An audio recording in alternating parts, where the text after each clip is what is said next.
Pak Syarul sedikit Pak. Saya nggak boleh saya nggak boleh. Sedikit saja Pak tadi. Sidang disebut ada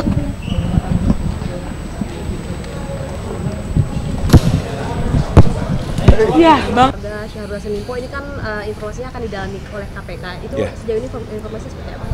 Oh ya, baik. Untuk tindak pidana pencucian uang yang disangkakan saat ini sedang tahap penyidikan ya. Jadi mengenai penyidikan kita belum bisa ungkap lebih detail karena masih materi penyidikan, belum belum terbuka untuk umum.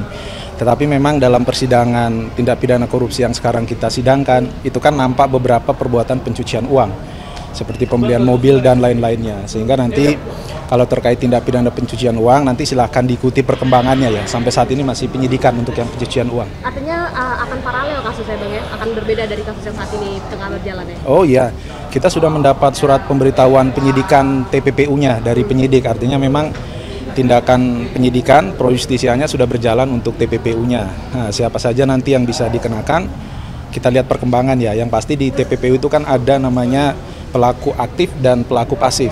Pelaku aktif itu siapa yang mempunyai inisiatif untuk melakukan pencucian uang, sedangkan yang pasif itu adalah orang-orang yang digunakan namanya atau yang disuruh untuk melakukan itu. Nanti kita lihat saja perkembangannya, apakah tersangkanya siapa saja. Nanti kan kalau di KPK kita ada SOP akan diumumkan pada saat ditahan begitu. Bang, terkait dengan aliran dana yang lari ke Partai Nasdem ini bagaimana, sudah dipendam dari KPK atau belum?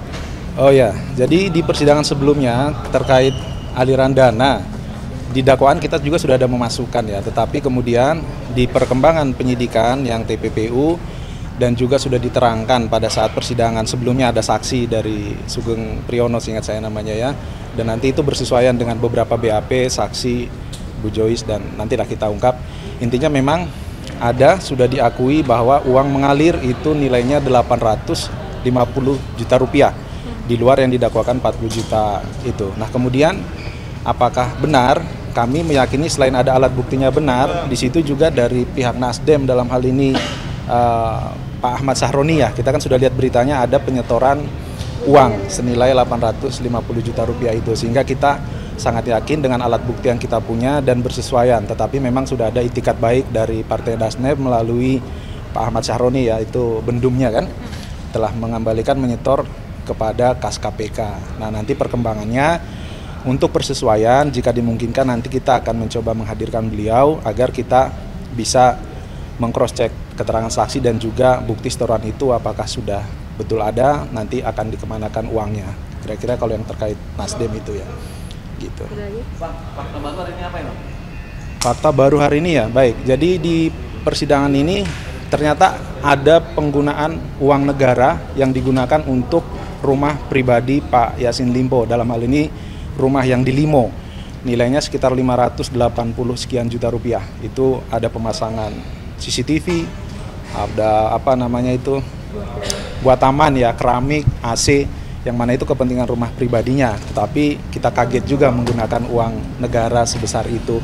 Tapi memang saksinya menjelaskan itu semua dilakukan karena keadaan terpaksa dalam artian dari pimpinan atasan-atasannya begitu.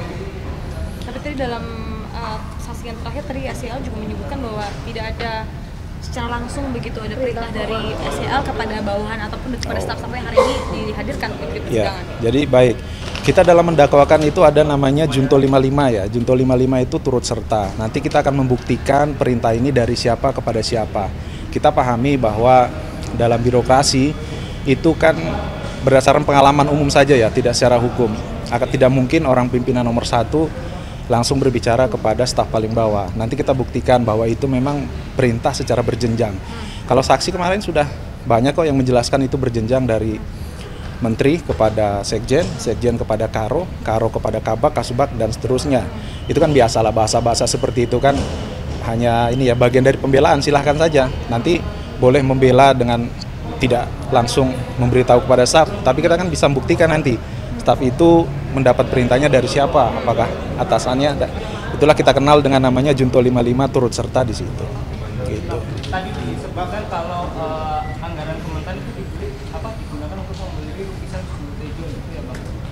Ya, jadi kalau yang pembelian lukisan Sujiwo Tejo tadi itu bukan dari anggaran Kementan tapi dari dana sharing. dana sharing eselon 1 yang sudah dikumpulkan nilainya 200 juta rupiah. Yang mana 130 juta rupiah itu dari vendor yang dipinjam uangnya, kemudian 70 jutanya diambilkan dari uang kas, atau uang kas itu uang yang sudah dikumpulkan. Nah, kembali lagi memang pembelian-pembelian itu tentu pembelian-pembelian yang terkait dengan permintaan Pak Yassin Limpo pada saat itu, kan begitu. Artinya ada paksaan untuk iuran tersebut begitu Bang? Iya, tadi kan sudah jelaskan kenapa paksaannya dengan melihat pengalaman yang sebelum-sebelumnya ada yang diberhentikan, termasuk mereka sendiri ada ketakutan untuk diberhentikan, dicopot, seperti yang terakhir Pak Kiki ya, Raden Kiki itu kan menceritakan dia menggantikan Isnar Widodo, yang Isnar Widodo ini diberhentikan pada saat tidak mengikuti permintaan untuk membayar kartu kredit senilai 211 juta rupiah.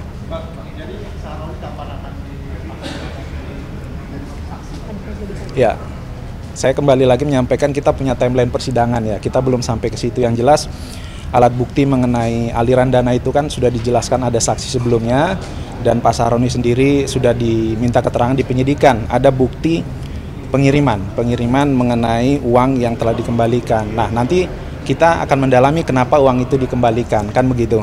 Kalau dari saksi, keterangan saksi dan barang bukti yang kita lihat, karena uang 850 juta rupiah itu ternyata berkaitan dengan pencalonan bacalek. Nah, di situ disebut barang buktinya diterima dari SYL. Keperluannya adalah keperluan untuk pendaftaran bacalek. Kita lihat itu kejadiannya di 2023, pertengahan sampai akhir. Jadi nanti apakah kaitannya uangnya diberikan secara tidak sah sehingga Nasdem mengembalikan, ya nanti selain kita bisa menyimpulkan, alat bukti sebisa mungkin kita hadirkan. Kalau waktunya masih memungkinkan, timeline kita masih mencukupi, bisa saja kita menghadirkan orang yang mengembalikan. Gitu. Tapi balik lagi soal tadi yang vendor untuk lukisan yang 130 juta. Tapi kan itu memang vendornya di vendor komentar dari umum. Berarti artinya utangnya masih dalam tertib.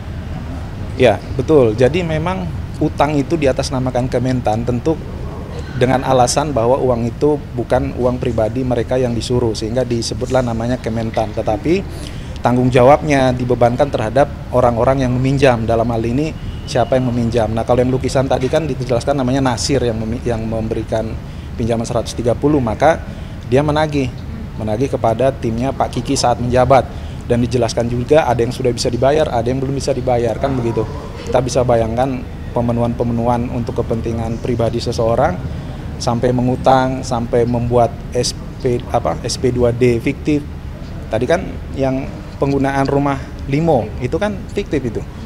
Dibuat SP2D-nya dalam kegiatan atau rumah Menteri Pertanian, rumah dinas, ternyata faktanya kan di rumah pribadinya yang di limo.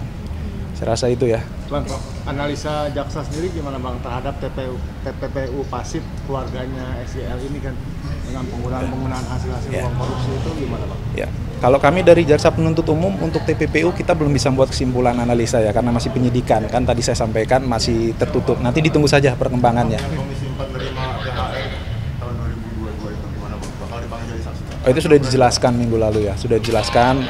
Nanti itu semua bisa berkembang di TPPU, kan uang-uang hasil itu dikemanakan. Kita masih fokus di pasal yang sekarang ya, 12E. 12E itu adalah memaksa untuk meminta sesuatu, uang, barang dan sebagainya untuk kepentingan si pejabat negara. Bang, itu ya.